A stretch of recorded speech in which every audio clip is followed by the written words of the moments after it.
Salut tout le monde, c'est Pauline et je suis là pour un nouveau podcast, le premier de 2020. Donc autant dire que je suis loin d'être régulière dans mes tournages, mais on va dire que c'est déjà ça et que c'est toujours ça de prix.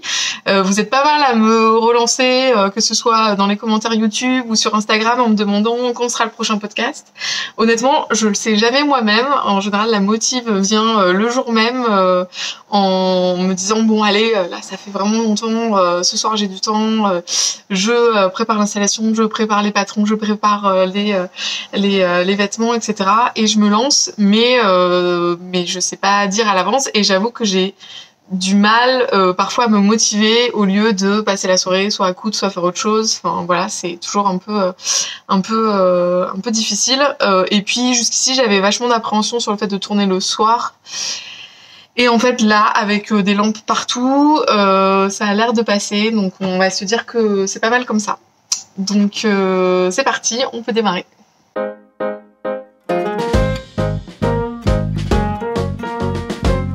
D'abord commencer, alors comme sur mes anciens podcasts, même si ça fait longtemps que j'en ai pas fait, on va repartir sur le même principe. Je vous montre ce que j'ai cousu. Alors là, je vais pas vous montrer ce que j'ai cousu depuis un an, puisque je crois que mon dernier podcast c'était date d'août 2019. Mais au moins ce que j'ai cousu là, on va dire depuis la rentrée pour l'automne. Déjà parce que c'est plus d'actualité, et puis aussi parce que je me souviens ce que j'ai fait en modif, etc. et que je pourrais vous en parler plus facilement. Alors le premier, alors ça n'est pas du tout par ordre, ou alors peut-être aussi par ordre anti-chronologique. Première chose que je voulais vous montrer, c'est un truc tout simple, c'est une écharpe, donc sans patron. Une écharpe en double gaze. En fait, j'avais cette double gaze Vichy que j'avais acheté il y a vraiment longtemps, puisque c'était au CSF. Je pense peut-être 2016 ou un truc comme ça, ou peut-être même 2015, sur lequel j'avais flashé. J'aimais vachement le fait que y ait en fait un côté Vichy grand carreau, un côté Vichy petit carreau, mais j'avais jamais réussi à trouver un patron qui vraiment me permette d'utiliser les deux côtés du tissu. Je trouvais ça dommage en fait d'utiliser soit un côté soit l'autre, et de se dire que après c'était juste moi qui savais que c'était les deux. Et là en fait je me suis lancée sur Instagram dans le défi photo couture de Avril sur un fil, qui est, je trouve, assez sympa parce que ça donne des thèmes tous les jours pour poster, et je trouve que ça aide pas mal à changer et à partager des choses qu'on n'aurait pas forcément l'idée de partager en tout cas. Et elle parlait des accessoires qu'on cousait, et donc j'ai reparlé d'écharpes parce que je me suis, pour Noël dernier, donc vous ne le savez pas parce que je n'ai pas fait de podcast depuis, mais si vous me suivez sur Instagram, vous l'aviez peut-être vu. Pour Noël dernier, j'avais cousu pas mal d'écharpes que j'avais offertes en double gaze à pois dorés comme ça. Donc c'est les double gazes à pois dorés, elles sont en général avec les pois dorés que sur une seule face.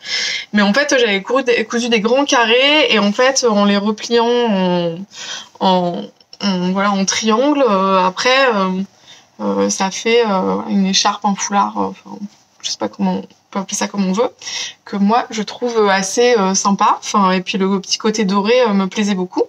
Donc fin d'année dernière, je les avais fait. J'avais commandé sur Racol un fil pour surjeteuse, enfin une bobine de fil surjeteuse dorée, or. Voilà. En fait, j'en avais acheté qu'une, et après j'avais fait des canettes à partir pour mettre dans ma surjeteuse. Et du coup, j'avais fait un bord. Alors, j'avais pas fait un bord rouloté parce que j'avais peur que ça consomme vraiment trop de fil, vu que c'est un carré de 1m50 sur 1m40 sur 1m40, puisque j'ai pris la laise. Mais j'ai fait un point alors c'est toujours cette histoire de un point étroit avec ma surjeteuse. Donc j'ai regardé dans le livret de ma surjeteuse les réglages pour faire un point étroit, et en fait ça ressort voilà plutôt pas mal comme ça. Donc j'avais fait ça l'année dernière, et en fait j'en ai reparlé là pour le défi de avril sur un fil, défi photo couture, et je me suis dit, et je suis retombée sur ce tissu là en regardant ce que j'allais faire comme prochain projet, et je me suis dit mais en fait c'est de la double gaze, ce serait parfait également pour me faire une écharpe. Et donc j'en avais je pense acheté 1 mètre, peut-être 1m20 ou un truc comme ça, enfin voilà. Donc c'est pas tout à fait un carré, mais en fait ça pose pas de problème, voire même c'est mieux, parce que si ça avait été un carré en fait comme là la double gaze à pois dorés, quand on la plie en deux, dans le sens de la diagonale, ça fait vraiment un triangle qui, du coup, bien sûr, je n'arrive plus à le refaire. Ça fait vraiment un triangle qui est des deux côtés avec le tissu extérieur. Alors que là, du coup, vu que c'est pas tout à fait un carré, et ben ça va pas bien superposer et ça va laisser apparaître les deux côtés du tissu. Et je trouve que du coup, ça met en valeur les deux côtés du tissu. Et au final, je trouve ça vraiment pas mal. Elle est bleu marine et crème un peu.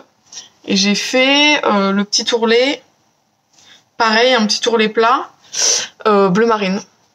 Donc pour info là, pour faire tout le tour, j'y ai passé une bobine. La bobine était neuve.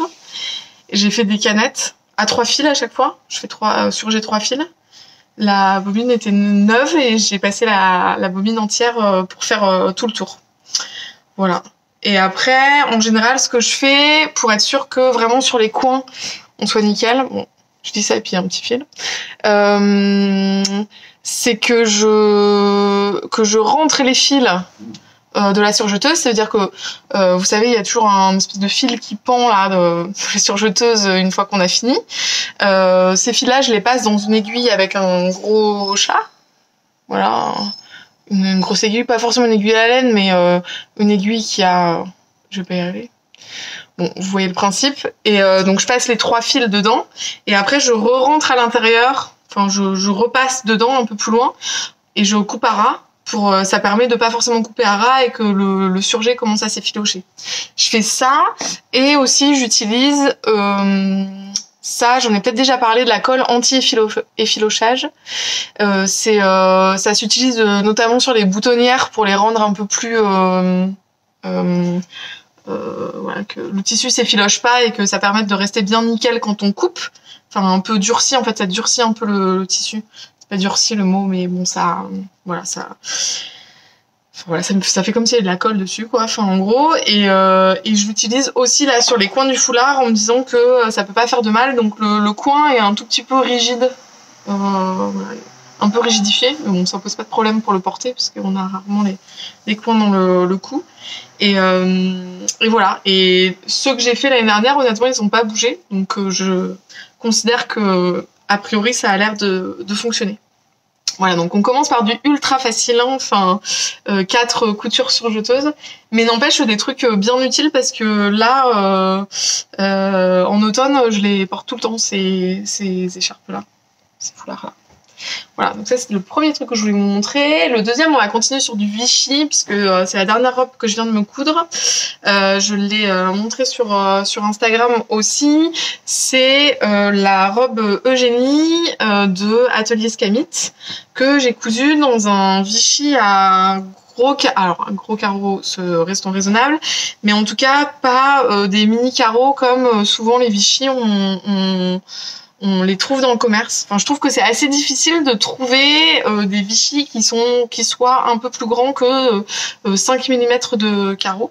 Donc dès que j'en trouve, dès que j'en trouve, comme si j'avais 50 Vichy dans mon truc, mais en tout cas celui-là, je l'ai acheté par opportunité sur un site dont je ne me rappelle pas le nom.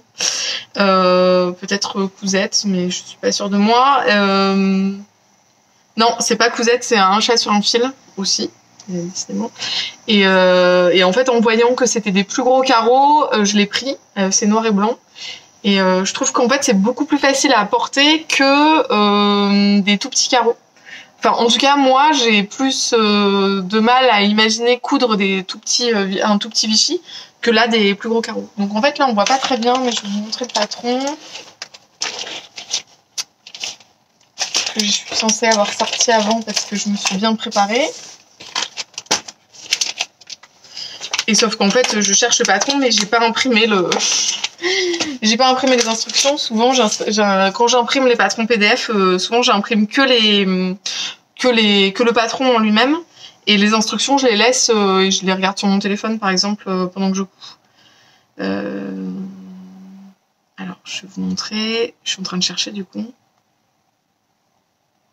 C'est une robe cache-cœur qui est froncée. Alors j'ai fait quelques modifications. Elle est sortie il y a un moment, cette robe. Je pense que ça fait au moins 2 ans, peut-être peut-être même 3 qu'elle est sortie. C'était une collaboration entre Atelier Scamit et Eugénie, l'Instagrammeuse Eugénie. Et je regarde si je trouve le dessin technique. Voilà, c'est toujours mieux pour voir. Et ça donne ça. Voilà. Donc en fait c'est voilà, donc cache-cœur en haut avec la taille assez haute, des fronces, et la robe est proposée, donc la robe est au milieu, elle est proposée avec 2 panneaux froncés, voilà, 2 panneaux froncés, donc il y a une certaine ampleur à la jupe. Moi ce que j'ai modifié, c'est que j'ai fait la jupe en un seul panneau. Parce que voilà, tout simplement je préfère. Je l'ai raccourci un peu. Là en fait ce que j'ai fait, en fait j'ai juste assemblé les 2 panneaux. Donc en fait il y a ces 2 rectangles, hein, tout bêtement, hein, une jupe froncée toute bête. Donc c'est 2 rectangles, un premier rectangle et le deuxième panneau est un peu plus grand pour avoir une deuxième fronce en fait qui se fait au niveau du deuxième panneau. Moi ce que j'ai fait, c'est j'ai assemblé les 2 et j'ai recoupé ce qui dépassait du deuxième panneau pour avoir de garder un panneau de la taille que du premier panneau. J'espère que vous suivez parce que même moi c'est difficile. Et après j'ai enlevé 8 cm en bas pour avoir une longueur au-dessus du genou à peu près, parce qu'elle est un peu plus longue que le genou, enfin en tout cas elle est présentée un peu plus longue que le genou. Et avec 8 cm, c'était nickel, c'était exactement ce que je voulais. Et ce que j'ai fait aussi, c'est, je l'avais déjà cousu en fait, cette Eugénie, enfin ce patron. Et je sais que en fait c'est pas une vraie taille empire, c'est vraiment plus, enfin enfin c'est un peu plus haut que la taille empire. Et donc pour peu qu'on ait un peu de poitrine ou quoi, ça a tendance à remonter un peu plus sur la ligne voilà de la poitrine que dessous. Et donc bon moi je trouve ça moins esthétique. Donc j'ai rallongé. Dans le patron en fait il y a un conseil qui est fait de la créatrice qui dit que pour les poitrines tombantes ou fortes poitrines. Alors je ne sais pas dans quelle, je pense pas que je sois dans la catégorie vraiment forte poitrine, mais j'espère pas non plus être dans la catégorie poitrine tombante. Mais j'ai respecté en tout cas quand même les recommandations qui sont de rajouter 2 cm et demi.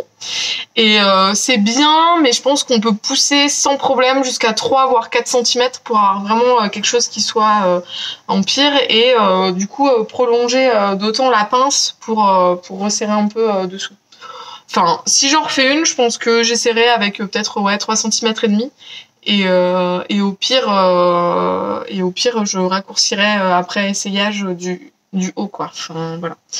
Que dire d'autre? Elle est honnêtement, je vous le conseille vraiment ce patron.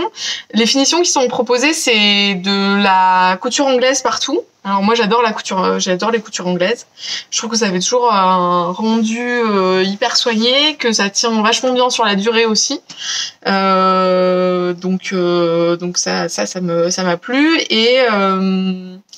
et voilà, et c'est un cache-cœur, donc il y a vraiment 2 pièces cache-cœur, mais c'est cousu en fait. Là, c'est indiqué comme ça, c'est cousu à cet endroit-là. Donc pour celles qui seraient pas trop à l'aise avec l'idée d'avoir un truc qui s'ouvre ou quoi, bah ça s'ouvre pas du tout et pour le coup c'est hyper facile à porter. Ce que j'aime bien aussi, c'est les petites manches légèrement ballon, enfin pas beaucoup, avec juste quelques plis en haut. Ça permet, je trouve, de bien structurer l'épaule. Et en plus, je trouve que c'est du coup super facile à poser parce qu'en fait, l'embu, il est au niveau de cette petite fronce là. Donc il n'y a pas de question à se poser. La manche est de base plus grande que l'emmanchure, mais c'est dû au fait qu'il y ait des fronces et on voit. Enfin, je veux dire, l'embu est pris à ce niveau-là sans qu'il y ait de problème.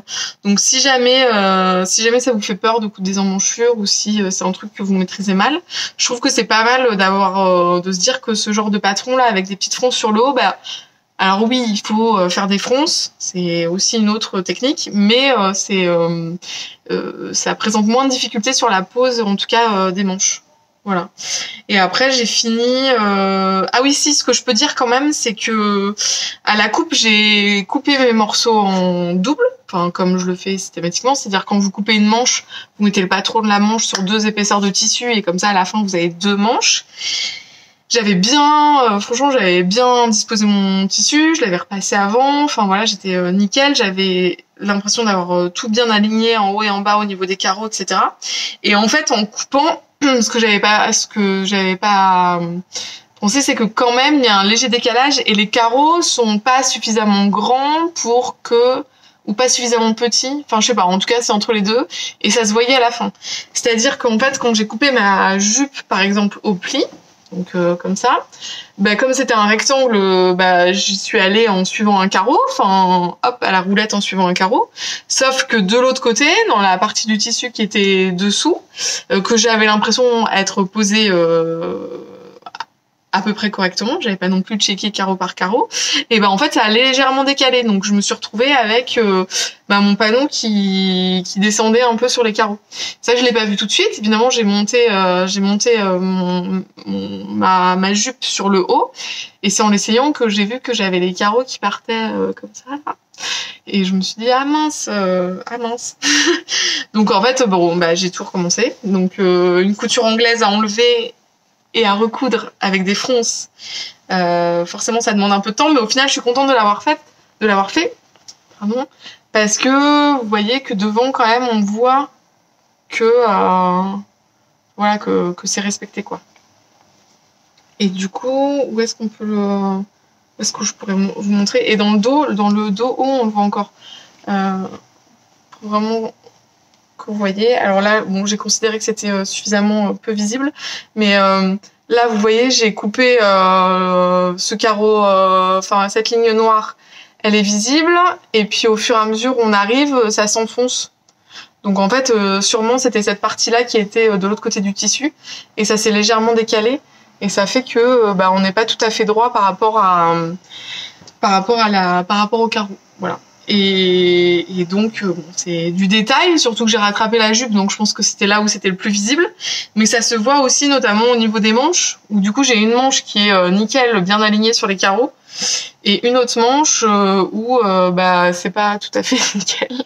Enfin c'est nickel dans le sens où elle a quand même la bonne forme, hein, mais où du coup j'ai pas quelque chose d'aussi clean que de l'autre côté quoi.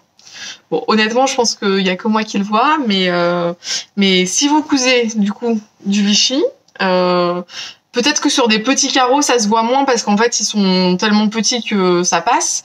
Mais si c'est des carreaux un peu plus gros, je vous conseillerais peut-être de couper les pièces une par une pour être sûr que du coup vous êtes le long d'un carreau et que à la fin vous allez vous retrouver avec des trucs qui matchent bien.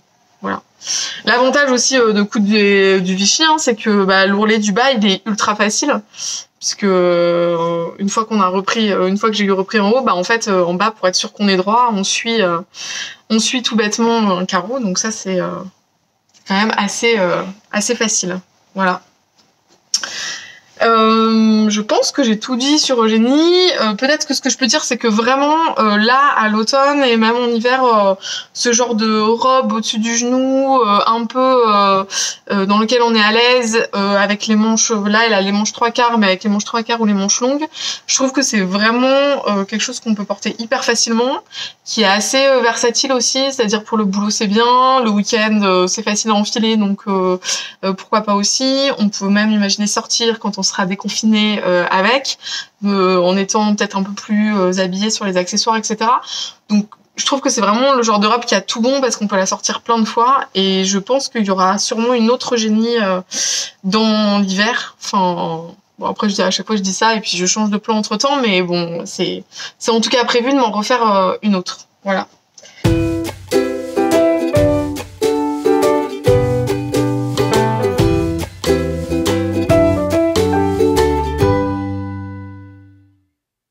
Prochain projet, alors rien à voir, pas du tout de saison, mais je vous en parle quand même au moins rapidement parce que j'ai passé du temps quand même à trouver ce que je voulais.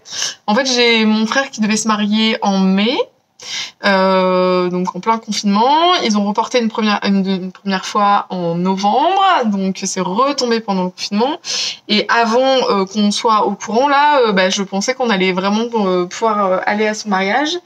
Et il se marie au Mexique puisque sa compagne est est franco-mexicaine et donc il était censé faire super beau, super chaud, enfin voilà, mais au final ce sera pas pour tout de suite. Mais j'ai quand même cousu ma tenue parce que je ne pensais pas qu'on allait je pensais vraiment qu'on allait y aller. Et donc j'ai cousu ma tenue il y a genre 3 semaines, enfin voilà. Première chose que je voulais dire, c'est que quand j'avais en tête, bon déjà c'est le mariage de mon frère, donc je voulais une tenue qui soit quand même un peu spéciale. Directement, quand je pensais à ce que je voulais, je me disais que je voulais quelque chose avec les épaules dégagées, enfin voilà, avec un décolleté avec les épaules dégagées, et une jupe cercle ou enfin une jupe avec du volume. Donc comme souvent, je suis allée sur Pinterest en me disant je vais trouver un patron un peu comme je veux quoi. Donc j'ai cherché et ce que je voulais c'était ça. Alors ça c'est une robe qui est vendue par AliExpress, donc ce n'est pas du tout un patron. Mais en fait quand je l'ai vue, je me suis dit ah non mais c'est exactement ça que je veux. Attendez, avec la lumière ça passe pas. Voilà, c'est exactement ça ce que je veux là. J'aimerais bien sur le haut cette espèce de drapé là sur les bras, c'est hyper joli je trouve. Bon là c'est pas une jupe cercle, c'est une jupe à plis, mais bon dans l'esprit on est un peu là-dessus. Bon évidemment c'est enfin pas du tout le même genre de morphologie qu'il porte, mais je m'imaginais bien quand même dedans. Et donc j'ai commencé à chercher un patron un peu dans cet esprit. Et ben en fait j'ai pas trouvé. J'ai fait vraiment beaucoup de recherches. Ce que j'ai trouvé, c'est des patrons alors comme ça où on voit, alors du coup c'est croisé, mais c'est pas croisé avec vraiment des grands pans des deux côtés comme je l'ai vu, et en chaîne et trame. Oui voilà, parce que j'en ai vu en jersey mais pas en chaîne et trame. Et ou alors ce que j'ai vu aussi c'était comme ça là, vraiment un peu très, enfin je sais pas, très à l'italienne là, je sais pas, ça me fait penser à des actrices italiennes des années 50 quoi, mais voilà. Donc j'ai pas trouvé. Le seul truc que j'ai trouvé c'est genre sur Instagram un espèce de post d'une nana qui a exactement ça, la robe que je veux, enfin je sais pas si vous voyez, là aussi c'est exactement la robe que je veux, et allez 3 dessins techniques vus de haut de loin, mais pas moyen de trouver le patron vraiment derrière, c'est juste des explications de comment faire. Donc bon, j'ai bien compris le principe en fait. On fait le patron du buste de base, et puis après en fait on colle les manches au devant et puis on recoupe pour avoir quelque chose. Mais bon, je me sentais je trouvais que c'était un peu technique et je me sentais pas vraiment de le tenter. Donc j'avoue j'ai un peu laissé tomber, et je suis tombée sur par hasard quand même sur ce patron que je pense j'avais pas repéré. Alors déjà parce que voilà, il y a quand même des trucs un peu spé sur ce patron. C'est un patron Vogue, c'est le Vogue 92-91. Il y a des trucs un peu spé, et là en fait ce petit boléro là, je pense que je l'ai peut-être vu passer en cherchant des trucs un peu dénudés, mais déjà c'était juste un boléro. Un boléro, je veux dire juste un haut assez court. Donc à la base moi je cherchais une robe, donc c'était pas forcément ça que je cherchais. Et puis en plus là dans cette espèce de satin et tout, ça me parlait pas des masses. Et j'ai vu une blogueuse, alors australienne si je ne m'abuse, ou américaine, je ne sais plus, qui s'appelle Ali quelque chose, je vous remettrai le nom parce que je me souviens plus, et qu'il avait cousu genre dans un cirque-cœur, et ça rend avec une jupe en cirque-cœur, et ça rendait ultra bien. Et je suis tombée dessus par hasard, je sais pas, et je me suis dit non mais en fait c'est exactement ça qu'il me faut. Donc du coup j'ai acheté le patron. Alors les patrons Vogue, franchement il faut être quand même bien motivé. Celui-là il m'a coûté 20 €. Donc il faut être quand même sûr de son coup, parce que voilà. Et après quand on le reçoit, on reçoit un truc, celles qui sont habituées à travailler avec, on reçoit voilà du papier de soie, donc un truc hyper fin, etc., qui moi je trouvais pas hyper agréable à travailler. Comme vous voyez, moi j'ai pas redécalqué, hein, j'ai découpé directement. Donc 20 € pour ça, c'est vrai qu'on peut avoir tendance à avoir un peu les boules, mais pour autant, déjà les coupes proposées, etc. En général, les patrons Vogue, ils sont quand même avec, on va dire au moins une certaine originalité, ou enfin voilà, c'est derrière, il y a vraiment des designers qui font les patrons, donc ça donne quand même des choses qui sont assez stylées. Les finitions qui sont proposées sont quand même nickel. Les explications étaient très claires aussi.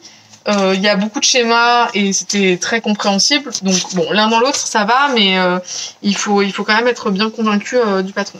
Et je l'ai cousu donc dans ce coton que j'avais acheté il y a un moment chez Lulu la Luciole.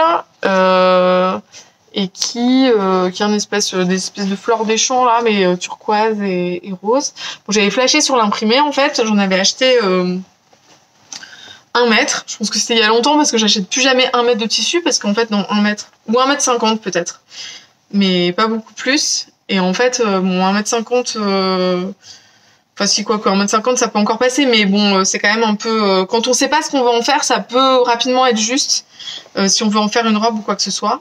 Bon, là, vu que c'est assez court, ça passait. Et en fait, ce qui se passe, c'est que c'est un... Bon, alors on voit pas du tout parce que je pense que c'est pas très clair, mais c'est un petit haut, donc c'est assez court, vous voyez. Et en fait, le col, voilà, il est posé, donc il est contrarié... il est contrarié au niveau de la fin des pans qui vont se croiser. Donc le col, vous voyez, en haut, il est posé comme ça. Enfin, je veux dire, dans la continuité, là, comme ça. Donc tout le long, ça descend. Et arrivé en bas, en fait, il est posé à... Voilà, il est comme ça. Et il vient naturellement... Là, on voit mieux, je pense. Donc en haut, je vous l'ai montré, il était levé. Et il est posé contrarié.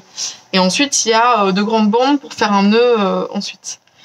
Il y a des petits plis là qui permettent de créer du volume pour la poitrine. Et en fait, le fait que ce soit contrarié en bas, ça fait que naturellement, en le portant, comme il est contrarié vers le bas, il va venir se placer. Je galère de ouf. Il va venir se placer. Voilà, il va venir se placer comme ça en fait. Et ça va faire le petit retour voilà, avec les épaules un peu qui restent un peu découvertes. Et en fait, ça va venir se placer comme ça, sachant qu'en bas, du coup, il reste bien à plat. Et ça bouge pas parce que comme il est posé contrarié, bah du coup, en fait, le tissu, il a tendance à rester dans cette position-là. Et puis derrière, une fois qu'il est comme ça bouge plus. Donc c'est assez astucieux. Enfin, parce que du coup, il n'y a pas besoin de remettre des pans qui gêneraient ou quoi que ce soit. Là, c'est vraiment juste le col qui est contrarié. Rien d'autre de particulier à dire, si ce n'est que j'ai une couture milieu dos parce que je n'ai pas fait attention à ma découpe, au fait que mon tissu avait un sens, et donc j'ai commencé par couper mes pièces d'eau, je pense dans le mauvais sens, et après j'avais plus assez de tissu.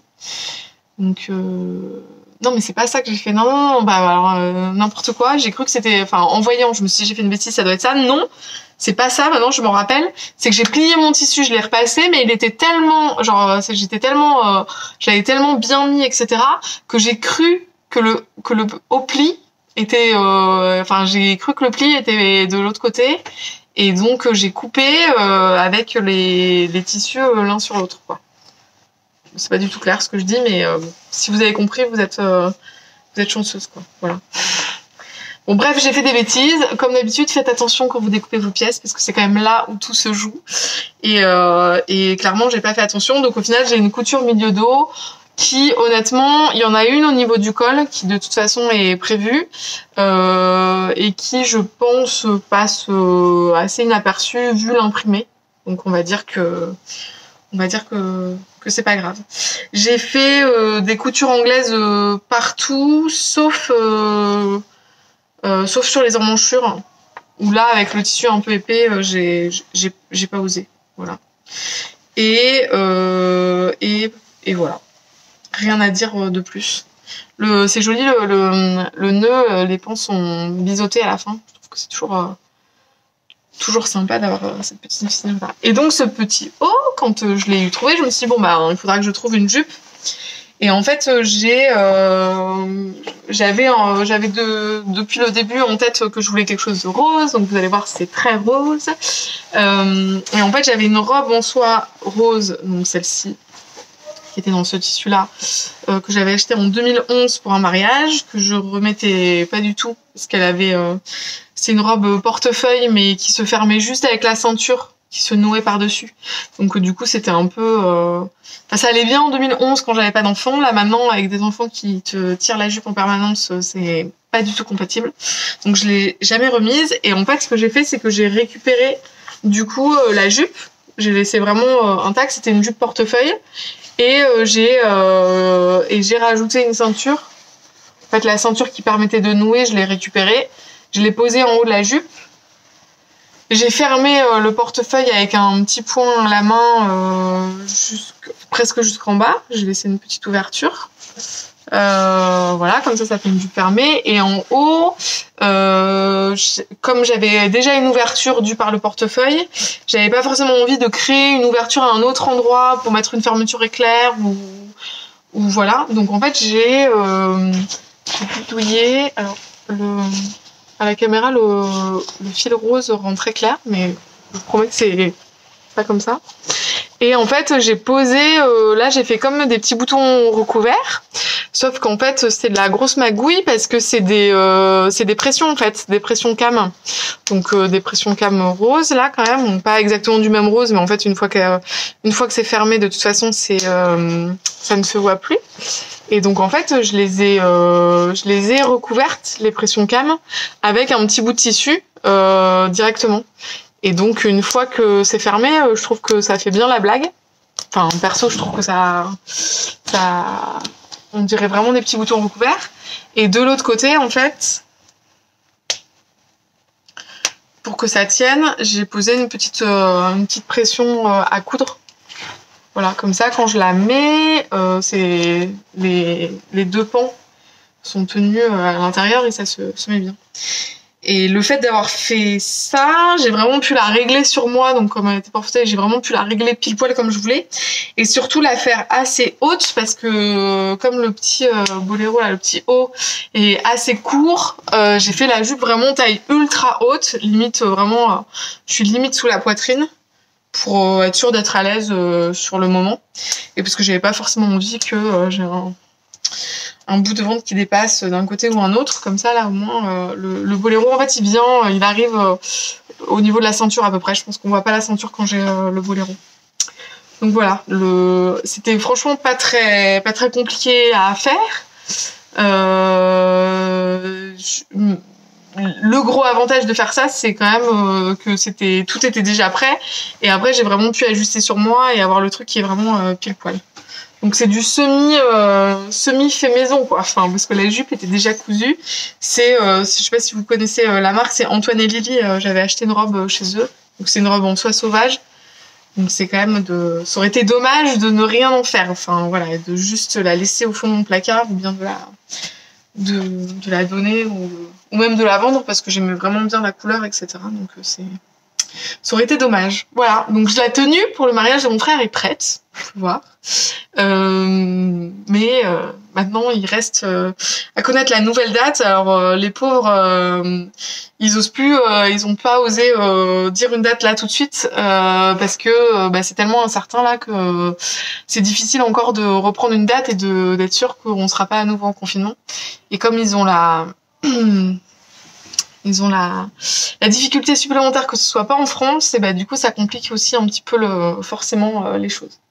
Donc voilà, on va croiser les doigts pour eux pour que ça se fasse en 2021 et que on en finisse un peu avec ces allées et venues en confinement, déconfinement.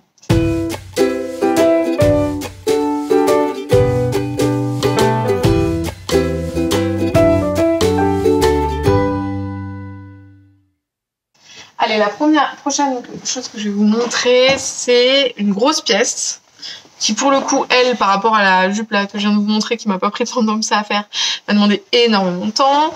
C'est un trench que je me suis cousu, un trench kaki que je voulais depuis un moment. Donc ça faisait vraiment longtemps que j'avais envie d'avoir un manteau nylon kaki. Évidemment, on va rien voir, mais voilà. Qui manquait vraiment dans ma garde-robe. Et donc j'ai mis du temps à trouver exactement ce que je voulais.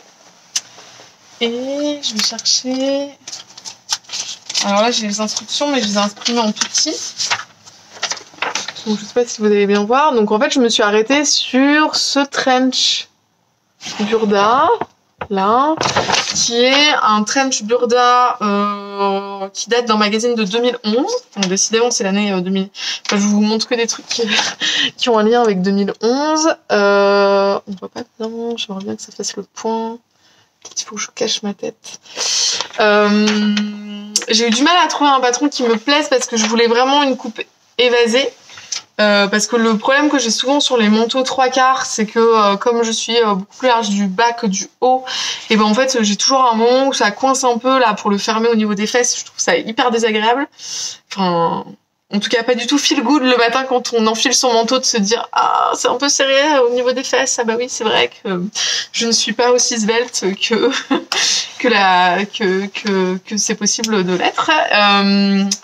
Et donc du coup je voulais vraiment une coupe évasée. En fait les trench vraiment souvent ils ont une coupe assez droite, enfin de base. Et celui-là en fait il avait le gros avantage d'avoir un grand pli creux dans le dos. Donc il va falloir me croire parce qu'en fait là il n'y a pas assez de recul pour que je vous montre vraiment. Un peu peut-être quand même. Là on voit ou pas? En plus, le pli creux se met pas correctement, donc tout va bien. Bon voilà, il y a un pli creux, vous le devinez, vous me faites confiance. Il y a un pli creux dans le dos, ce qui fait que la coupe est vraiment évasée. Et au final, c'est vraiment ça que j'espérais, donc c'est top. J'ai utilisé une espèce de gabardine kaki. Alors il est tout chiffonné, je suis désolée, mais je vais vous expliquer pourquoi après, parce qu'il était dans mon bac à projet. Il est revenu dans mon bac à projet, je vais vous expliquer pourquoi après. Donc je l'ai fait dans une gabardine kaki que je pense que j'avais trouvé chez Toto, un coupon de 3 mètres que j'avais pris à l'opportunité en me disant que c'était pas mal. Et je l'ai associé à une doublure, pareil, trouvée chez Toto, une doublure à petites fleurs là, qui allait pas trop mal avec. Que je me rappelle avoir acheté chez Toto en me disant ah tiens du tissu doublure imprimé c'est difficile à trouver donc allez je le prends au cas où. Voilà. Et j'ai fait je pense que j'ai pas fait de modification sur le patron, si ce n'est que j'ai pas posé les passants et la ceinture parce que moi je le porte de manière évasée. Et ce patron là je l'ai vu très peu cousu. Bon après c'était 2011 donc c'était peut-être pas, voilà, il y avait pas Instagram, il y avait peut-être moins de, il était pas non plus hyper plébiscité sur des blogs etc. Enfin j'ai du mal à le trouver cousu sur internet, mais je regrette pas de l'avoir cousu. En tout cas il y a vraiment des détails qui sont hyper, enfin c'est du burda donc ça veut dire qu'il y a vraiment des choses qui sont hyper soignées. Alors là je vous montre le détail du col que moi je trouve juste trop beau quoi. Enfin là avec cette espèce de découpe qui fait vraiment bien. Il y a le petit bas-volet devant qui fait comme un trench. Il y en a un derrière aussi qui vient recouvrir en fait le pli creux. Voilà. Donc le pli creux est dessous et on vient recouvrir. Et en fait la seule chose, alors je dis j'ai rien modifié, mais si le patron il est proposé avec un truc que j'avais jamais vu, qui est une demi-doublure. Donc demi-doublure, ça veut dire qu'en fait le patron il a une doublure qui s'arrête à la taille, alors que on est d'accord, le manteau va plus loin que la taille quoi. Donc franchement au début j'ai trouvé ça méga chelou, j'avoue. Je me suis dit que j'avais pas du tout envie d'une demi-doublure dans mon manteau. Donc j'allais, c'est pas grave, je me suis dit tant pis, je modifie et je vais me faire des pièces de doublure entières quoi, enfin sans problème. J'allonge en reprenant les pièces du tissu extérieur pour le tissu extérieur et ça va le faire. Bon, j'ai compris après pourquoi ils proposaient une demi-doublure, mais c'est toujours comme ça. Tu te dis que tu crois que t'es plus maline que Burda, mais en fait, non, t'es rarement plus maline que Burda, en fait. C'est juste qu'une fois que tu poses la doublure et le tissu extérieur et que tu essayes de faire un pli creux, bah en fait ça fait vachement plus de matière puisqu'il y a la doublure à l'intérieur et donc ton pli creux il se pose moins correctement je pense que quand tu as juste le tissu extérieur.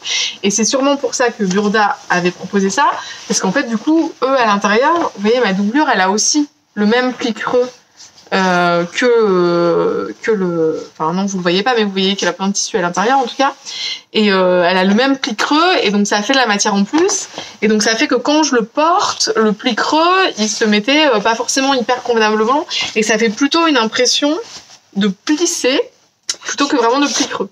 Ce qui au final ne me dérange absolument pas, parce que je trouve quand même que c'est assez esthétique, donc ça passe. Ce que j'ai fait dans une tentative d'essayer de faire un truc qui soit qui marche quand même, c'est que j'ai surpiqué en fait les plis qui sont les plis du pli creux qui sont censés se rabattre pour que ceux-là au moins restent bien faits.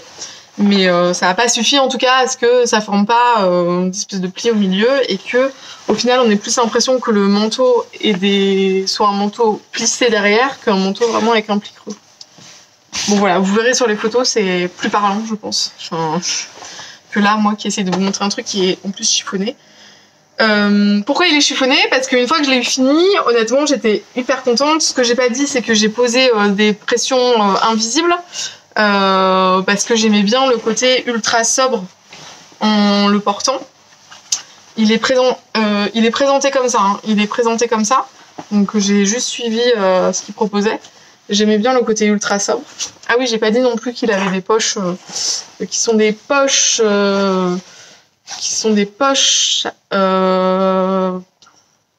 poche passe-poilée à rabat, je pense. Enfin voilà, parce qu'il y a une espèce de rabat. Et eux, le rabat, il tenait pas. Alors je sais pas d'où Burda croit qu'il y a des rabats qui se baladent de partout, mais moi du coup je l'ai fixé. Et du coup on a voilà, on glisse la main là. Au final ça le fait bien, mais pareil, un truc que j'ai peut-être pas pigé. Enfin, c'est comme sur les photos, hein, donc c'est bien dans le bon sens ou quoi que ce soit, mais je comprends pas comment c'est possible que cette pièce-là soit pas fixée au manteau, sinon ça ballotte forcément quoi. Enfin, donc c'est un peu chelou. J'avoue que j'ai eu un peu de mal non, j'ai pas eu du mal. Enfin, si, j'ai eu du mal. J'ai eu du mal sur le coup. Après, j'ai réussi à comprendre ce qui était dit. Mais déjà, c'est du Burda. Donc, pour celles qui ont déjà cousu du Burda, c'est des explications qui sont ultra concises, ultra précises, ultra techniques. Donc, ça veut dire que c'est difficile à comprendre. C'est-à-dire, en une phrase, il y a, une action qui est décrite, mais avec 3 choses à laquelle il faut faire attention sur cette action, qui sont précisées, hein, mais en un mot ou par une tournure de phrase, etc. Qui fait qu'il faut vraiment lire avec beaucoup d'attention la phrase pour arriver à comprendre ce que ça veut dire. Et en plus là, le patron, je l'ai acheté sur burdastyle.com et les instructions étaient en anglais. Donc ça a rajouté un petit peu de difficulté à la compréhension. Donc, ça m'arrive souvent de coudre des patrons en anglais, donc le vocabulaire je maîtrise à peu près, mais pas forcément le Burda anglais qui est concis, très technique, etc. Donc voilà, donc j'ai un peu galéré sur certaines étapes, très honnêtement. C'est aussi pour ça qu'il m'a demandé du temps. Mais je m'en suis sortie à la fin. Je sais plus pourquoi je disais ça. Ah oui, donc parce que je les avais vues les poches, donc je vous les montrais. Et que c'était clairement le point technique du truc. Donc je l'ai mis direct, je l'ai beaucoup porté, je pense qu'il est sorti tous les jours après l'avoir cousu. Et puis après 3 semaines à l'utiliser, là, je me rends compte que ma doublure est en fait de la merde. Il n'y a pas d'autre mot, hein. Franchement, je suis dégoûtée. Et en fait, pourtant j'avais laissé pas mal de marge de couture, hein. Je pense que j'avais plus de 1 cm de marge de couture. Elle est en train de complètement s'effilocher à l'intérieur même du manteau et donc en fait elle se déchire en fait, mais de partout quoi. Et c'est pas que là, j'ai vu qu'il y avait dans les manches, dans les poches, enfin en gros, le tissu que j'ai choisi pour la doublure, je surjette jamais les pièces des coutures qui sont doublées, puisque, en tout cas, c'est comme ça que j'ai appris, c'est qu'une fois que c'est doublé, les coutures sont à l'intérieur et donc elles n'ont pas de risque de elles sont protégées, quoi, on va dire. Là, en fait, c'était vraiment une mauvaise idée. J'aurais dû tout surjeter avant de, en vous le disant, je découvre des nouveaux endroits, là, donc l'emmanchure, tout va bien. Donc, en fait, ce que ça veut dire, là, c'est que mon manteau, sur lequel j'ai passé quand même un temps infini, qui a cette doublure, machin, etc., et ben, il faut que j'enlève toute la doublure et que j'en repose une. Vous voyez le truc? Bon, je suis dégoûtée, hein. Je sais pas, alors je me suis dit, sinon je reprends à la main, mais je vois même pas comment ça va marcher parce que en reprenant à la main, je veux dire, au bout d'un moment, ça va s'effilocher pareil et ça va se rouvrir. Donc c'est la loose. Si vous avez des idées, je suis vraiment preneuse. Le seul autre truc que je me disais, c'est sinon j'enlève tout et puis tant pis, à l'intérieur, je pose du biais partout et puis le manteau sera pas doublé, mais bon, avouez que c'est quand même con, c'est quand même plus sympa d'avoir un manteau doublé, ça fait mieux fini, et puis là, ça rendait bien quand même, quoi.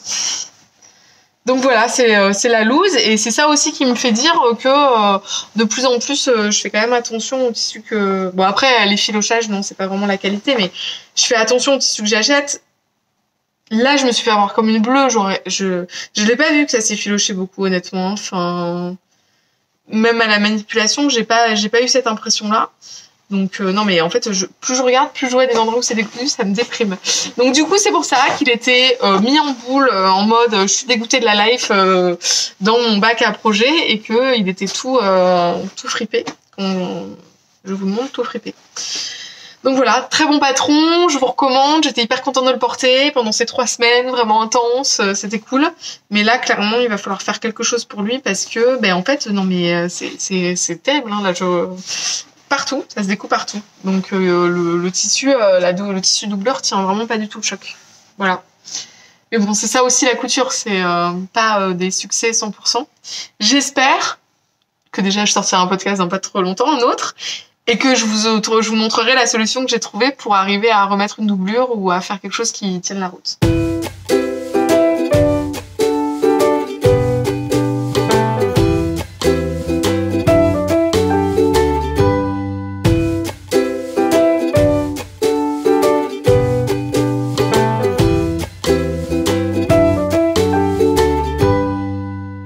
Voilà. Et le dernier projet dont je veux vous parler, il y en a 2 en fait. C'est 2 projets que j'ai fait dans des tissus CU Atix. Donc c'est une marque de tissus qui fait vraiment des imprimés assez végétaux, assez jolis. Donc ça, c'est une viscose CU Atix.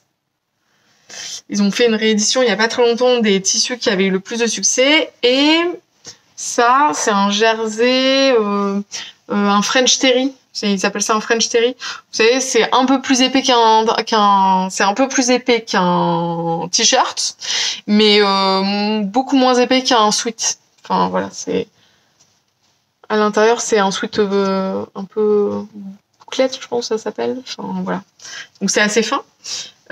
Et voilà. Et j'ai acheté cet été là. Ils ont ressorti une collection de tissus, les tissus emblématiques qu'ils avaient sortis. Et donc du coup, ces 2-là me plaisaient pas mal. Dans celui-ci, donc dans cette viscose, j'ai cousu un patron hybride, puisqu'en fait en haut j'ai pris le patron de la Camille Dress, qui est... Attendez. Qui est un patron de robe chemise comme ceci. Donc j'ai pris le haut avec des pinces qui sont au niveau de la taille et j'ai juste pas cousu le petit col parce qu'en fait j'ai juste cousu le pied de col pour avoir un rendu col officier. J'ai j'ai rien modifié d'autre, je pense que j'ai fait. Ah si, j'ai pas fait les poignées de manches. Il y a aussi des poignées de manches qui sont proposées vraiment comme une chemise poignée de manches version 3/4. Moi, je les ai pas cousues. J'ai juste fait des manches 3/4 simples. Hein. Et en bas, j'ai associé à ça parce qu'en fait, ce qui est proposé, c'est une jupe froncée. Voilà, tout à fait sympathique. Mais je me rappelle qu'elle est très froncée, enfin je l'ai déjà cousu une fois ce patron, et que ça fait vraiment un effet très 50s quoi, enfin avec vraiment quelque chose d'ultra froncé.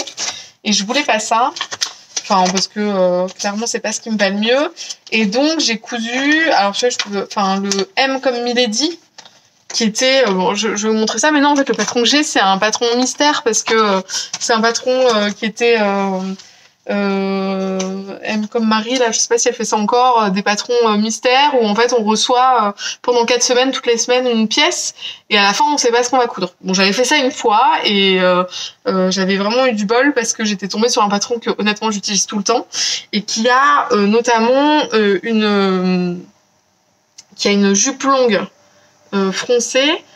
Qui est vraiment pile poil pas trop froncé pour pas que ça fasse trop voilà trop chargé au niveau de la taille qui au niveau de l'ampleur est vraiment bien quand même. Donc j'ai associé parce que je savais que ça allait bien se passer et honnêtement si ça vous plaît je vous conseille, ces deux patrons vont hyper bien ensemble, c'est-à-dire que j'ai eu zéro difficulté pour mettre l'un avec l'autre, ça s'est vraiment fait sans aucun problème.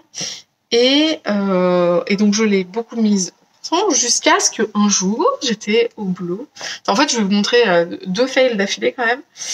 J'étais au boulot, je sais pas pourquoi je passe la main là sur le côté et je me dis tiens je savais pas, je m'étais même pas rendu compte que le tissu était brodé en ayant l'impression que je touchais vous savez des petites super épaisseurs comme s'il y avait une petite broderie. Je me dis c'est ouf et tout. Donc je touche un autre endroit de ma robe et je me dis mais non en fait c'est juste là quoi. Et donc je regarde et là qu'est-ce que je vois ça là. Vous voyez les trous. Vous ne rêvez pas, c'est des trous. Une espèce de trous là, enfin ronds, enfin qui ne sont clairement pas de mon fait. Et en fait, je comprends que j'ai coupé mon tissu sans m'en rendre compte et que sûrement le tissu était abîmé quand je l'ai reçu. Donc en fait, j'ai galéré à trouver cette viscose parce que elle était très plébiscitée. Donc je l'ai achetée sur un site néerlandais dont je ne me rappelle absolument pas le nom, qui en avait encore dispo, qui me l'a envoyé. Mais sur le coup, j'ai pas du tout fait attention. Puis je l'ai cousu au bout de un petit moment. Entre le moment où je l'ai reçu et que je l'ai cousu, il s'est passé un petit moment. Et donc j'ai pas fait attention. Et donc maintenant j'ai ça là, j'ai cette espèce de trou dégueu à l'arrière. Bon, c'était plus trop la saison de la porter, donc j'ai arrêté de la porter. Mais je pense que je vais faire un petit raccommodage comme je peux, quoi, parce que bon, c'est quand même c'est hors de question que je ne la porte pas. Non, mais en fait, je vois qu'il y a d'autres endroits où c'est... Non, mais c'est pas possible. C'est vraiment la... J'ai la loose. En fait, il y a 2 autres petits trous à côté que je n'avais pas repérés. Mais voilà. Donc, en fait, ils sont 7. Non. Ils sont 8, les trous. Voilà. Donc, c'est vraiment la loose. J'ai bien sûr plus de tissu, hein, parce que j'ai, vu que c'est une jupe longue et tout, j'ai utilisé la totalité. Voilà, donc la loose. Et puis bien haut sur la jupe, je peux même pas la recouper en mode allez, tant pis, ce sera une jupe plus courte. Non, bien haut. Donc ça marche pas. Pareil, un peu deg. J'avoue que j'ai pas réécrit. Je m'étais dit que je le ferais. J'ai pas réécrit en disant au moins remboursez-moi ou faites un geste commercial, etc.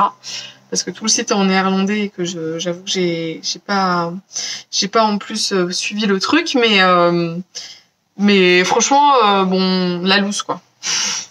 La loose parce qu'en plus ça honnêtement j'aurais pu le détecter avant, donc toujours bien vérifier son tissu avant de le couper quoi, mais je veux dire c'est la base, mais en même temps moi je suis la première à pas regarder et à couper comme ça sans me poser de questions en supposant que tout est ok, mais n'empêche que ça peut arriver sur des tissus il y a des petites des petits défauts quoi, enfin donc c'est dommage.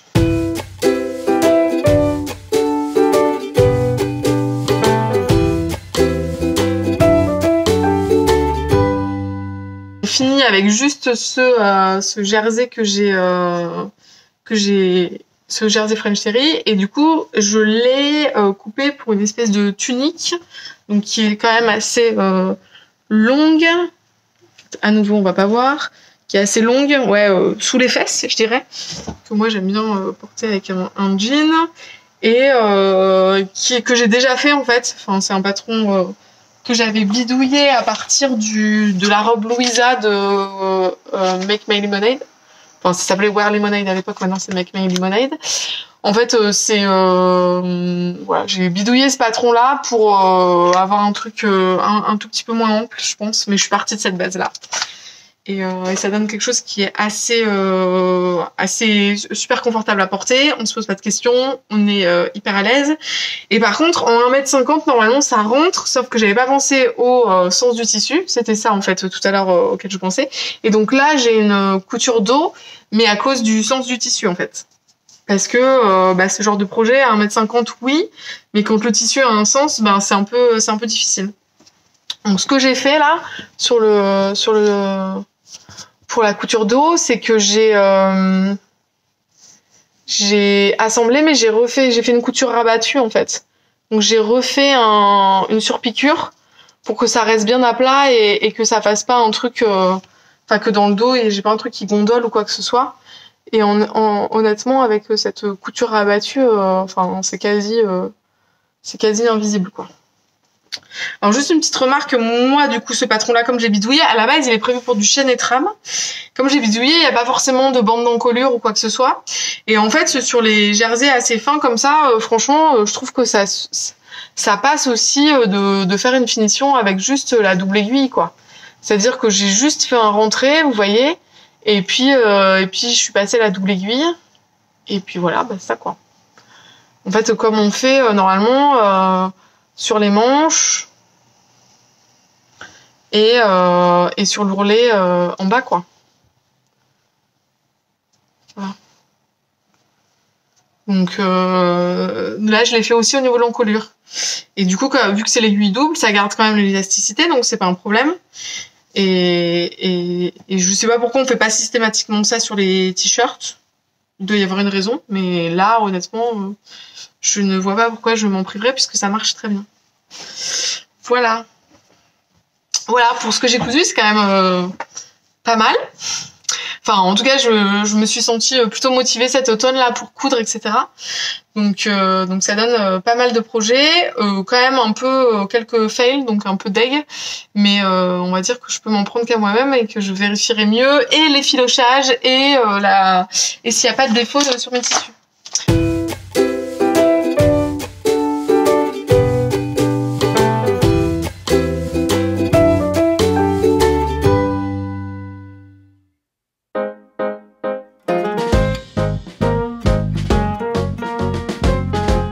Juste ce que j'ai prévu là comme prochain projet, et puis voilà, ça fait déjà 57 minutes que je parle, j'ai l'impression, donc je vais essayer d'être rapide pour que ça dure pas non plus des plombs.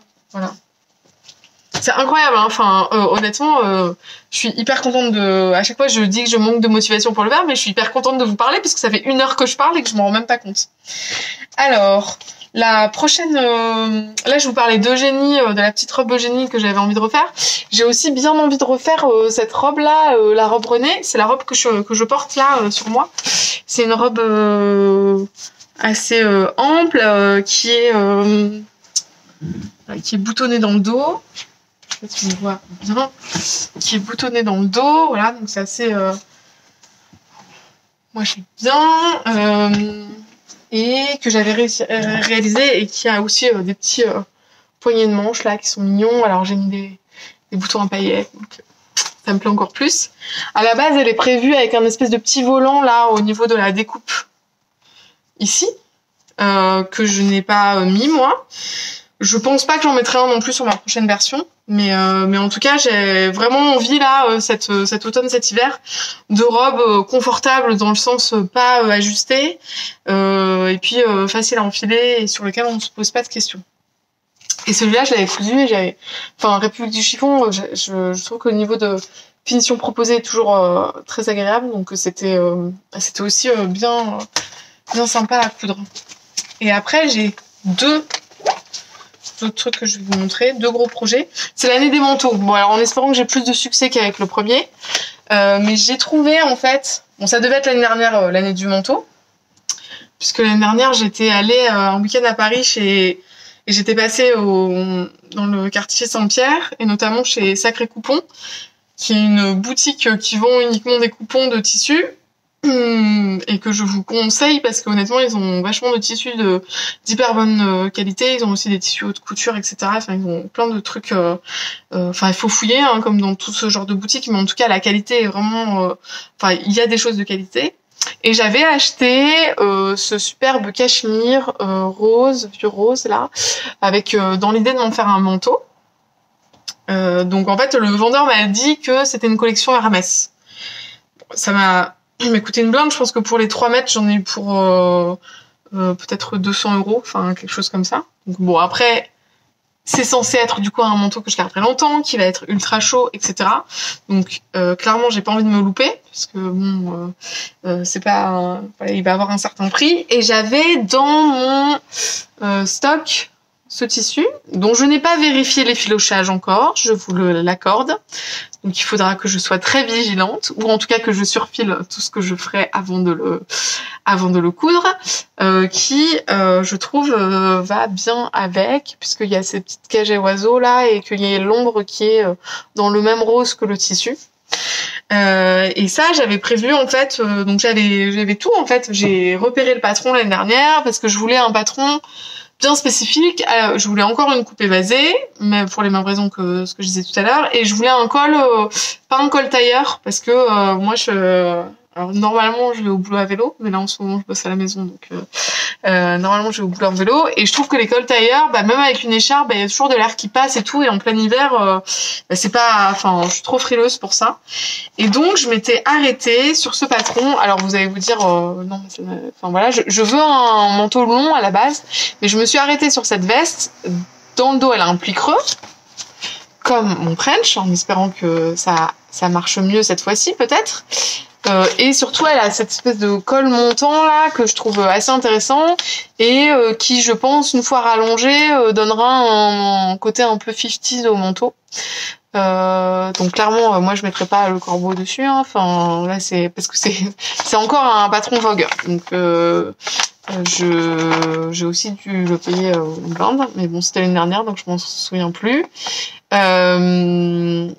Et en fait, il propose aussi d'apprendre comment faire les appliqués, machin, etc. dans le patron. C'est pas que la veste, c'est aussi les appliqués. Donc moi, clairement, je vais me passer du corbeau, mais n'empêche que sur la ligne, je pense que je vais rester là-dessus, juste en le rallongeant et en profitant du fait qu'avec le pli creux, je vais avoir une coupe évasée. Si vous pensez que ça va pas marcher, dites-le moi parce que là, moi, je pense que ça a l'air pas mal. Voilà. Ça s'appelle une encolure entonnoir, ça. Je l'ai découvert en cherchant ce manteau parce que c'est hyper dur de trouver quand si vous n'avez rien à faire, tapez patron manteau, vous allez voir tout ce qu'on trouve, c'est des cols tailleurs, quoi. C'est hyper dur de trouver autre chose. Il y avait, je pense, le manteau quart de Pauline Alice, qui était pas comme ça, mais c'était pas enfin voilà, le patron, je l'ai en plus, mais j'avais pas envie de ce patron-là pour ce tissu. Pas de raison valable, juste en fait, j'avais pas envie. Donc voilà, je vais partir là-dessus. Donc ça, c'est un gros projet, mais j'ai encore des vacances en novembre, puisque j'étais censée aller au mariage de mon frère, donc j'avais des vacances de poser. Et donc, ça va être mon projet des vacances. Voilà. En espérant que ça se passe bien.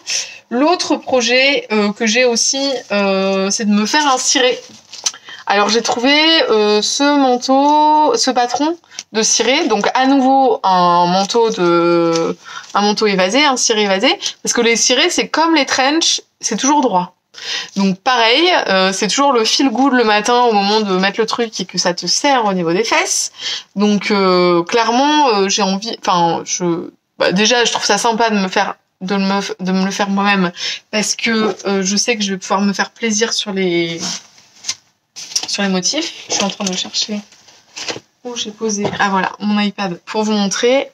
Mon idée, c'est de me le faire dans un tissu enduit de chez Papa Pic et Maman Cou, puisque Papa Pique et Maman Cou, je sais pas si vous connaissez cette marque. C'est une marque d'accessoires, etc. Enfin, ils font plein de choses. Ils vendent aussi leurs tissus. Alors, parfois dans les boutiques, mais moi à Toulouse, par exemple, ils vendent pas les tissus dans la boutique. Tout ça, en ce moment, les boutiques sont fermées, donc tout va bien. Mais ils vendent leurs tissus aussi en ligne et au mètre. Et notamment leurs tissus enduits. Et moi, j'avais repéré, donc je vais vous montrer. Je l'ai pas encore acheté. Ce sera sûrement un de mes cadeaux d'anniversaire.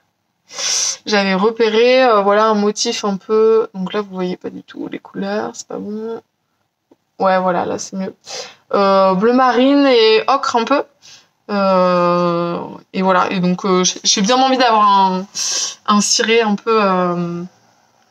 Bon, déjà le ciré, bon, pas pareil parce que je fais du vélo, donc ça m'arrive d'être sous la pluie à vélo, donc c'est bien d'avoir un truc qui vraiment un vêtement prévu pour la pluie. Et j'avais envie d'un truc long parce que j'en ai pas mal, j'en ai un déjà, mais il est court et donc quand il pleut en général on est moins bien protégé.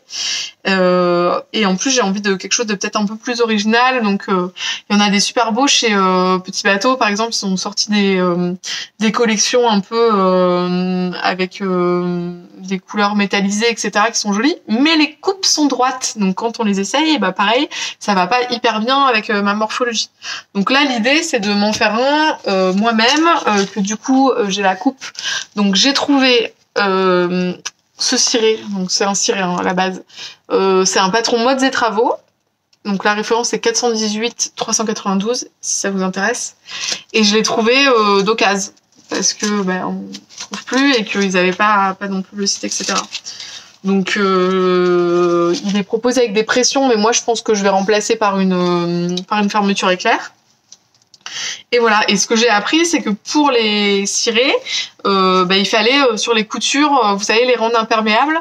Et donc il y avait soit des espèces de petits rubans qu'on vient thermocoller dessus, qui soudent en fait bien la couture et qui fait que c'est imperméable, ou alors de la colle, une espèce de colle qu'on vient poser et qui aussi sécurise la couture. Donc j'ai encore rien prévu de.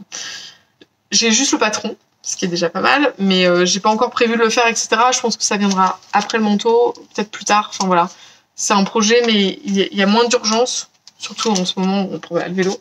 Il y a moins d'urgence que sur d'autres trucs. Voilà. Et le dernier truc que j'ai en tête en ce moment et que je vais vous parler, c'est que j'avais hyper envie d'une robe salopette. Alors, on dit comme ça, on a l'impression d'un truc pour quand t'as si t'avais 10 ans, c'est pas complètement faux, hein. Et j'ai du coup repéré le patron, voilà, Make My Lemonade, encore de la robe Catherine, qui est un patron de robe salopette avec une jupe évasée là, qui a l'air de plutôt, je vois les pinces dans le dos, qui a l'air de plutôt, qui pourrait pas mal matcher avec ce que j'attends. Donc au moins une coupe trapèze en bas. Et je suis en train de me tâter en me disant est-ce que je la vois bien dans un velours marron là comme ça. C'est des velours grosses côtes qui ont été vachement à la mode l'hiver dernier. J'en avais acheté l'hiver dernier dans ce coloris camel que j'aime beaucoup. Mais j'ai un peu peur parce que le tissu est vraiment mou. Enfin, j'étais hyper étonnée en le recevant. Et le tissu est vraiment mou. Il est limite entre les côtes. C'est limite transparent, quoi. Enfin, c'est pas transparent en vrai, mais il y a pas beaucoup de... Je sais pas pourquoi je fais ça, vous pouvez pas le voir, mais il y a vraiment pas beaucoup de tissu. C'est quand même assez léger.